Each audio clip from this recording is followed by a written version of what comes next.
Hey guys, it's Unstoppable Bros, and today I am bringing you the Looks Like It's Your Lucky Day Achievement Guide, which requires you to complete a level in Devil May Cry without being hit or taking damage.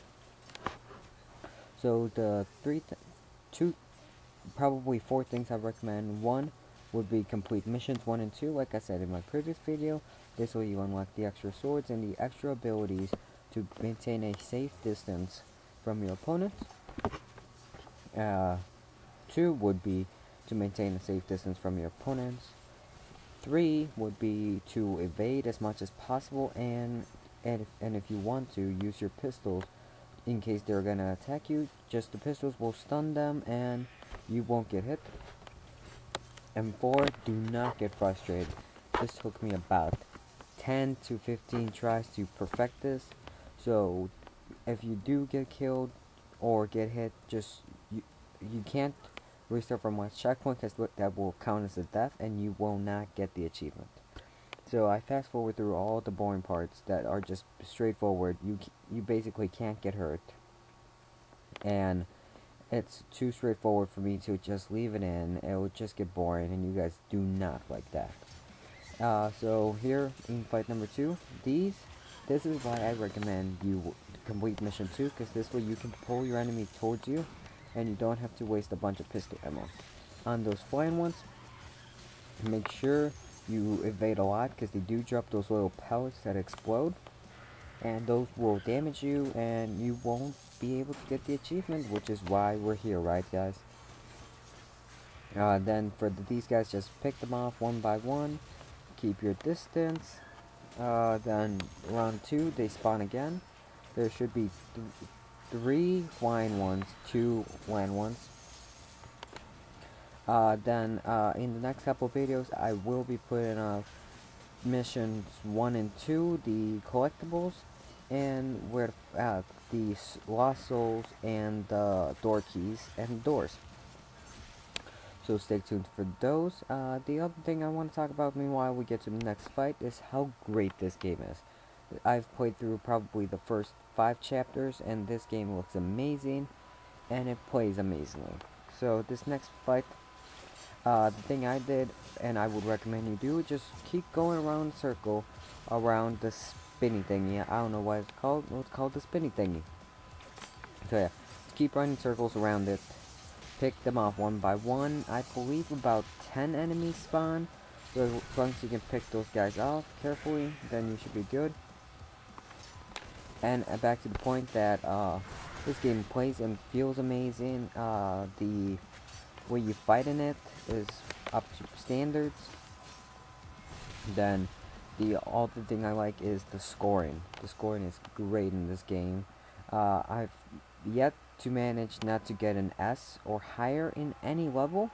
So this game is pretty easy on the second hardest difficulty. I have not tried it on the hardest difficulty, but I'm pretty sure it should be easy enough. You won't get that frustrated if you just take your time with it and you try and enjoy it.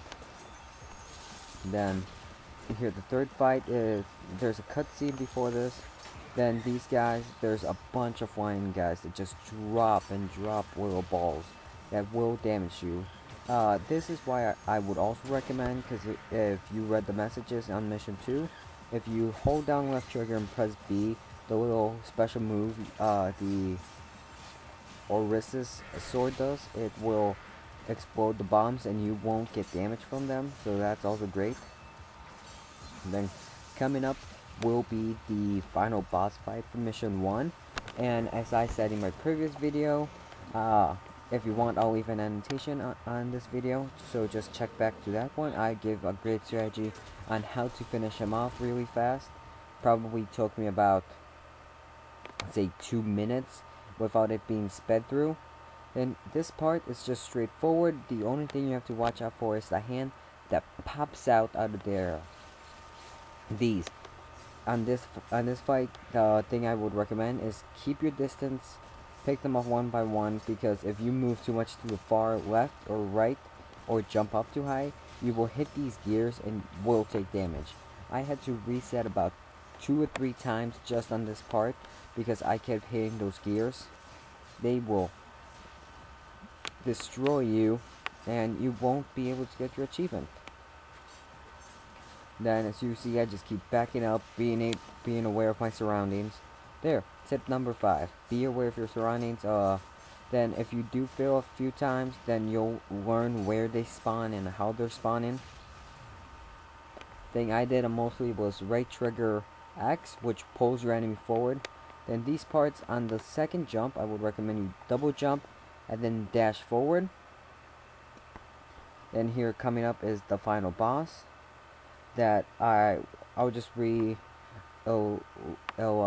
myself. Then the thing I did, spam my pistols. Then I bought the upgrade stab, which if you do Y forward Y, it just does a bunch of hits. And then the left trigger B, which does the spin move with the Heaven Sword. Then there, the 3 phases he does, he jumps up on the side of the roller coaster.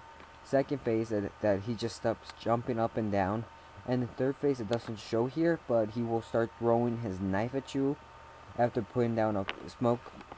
So here you'll see the achievement pop up near the end. But if you like this, please feel free to rate, like, and comment. I hope you guys enjoyed, and I hope this helped you guys out. Peace.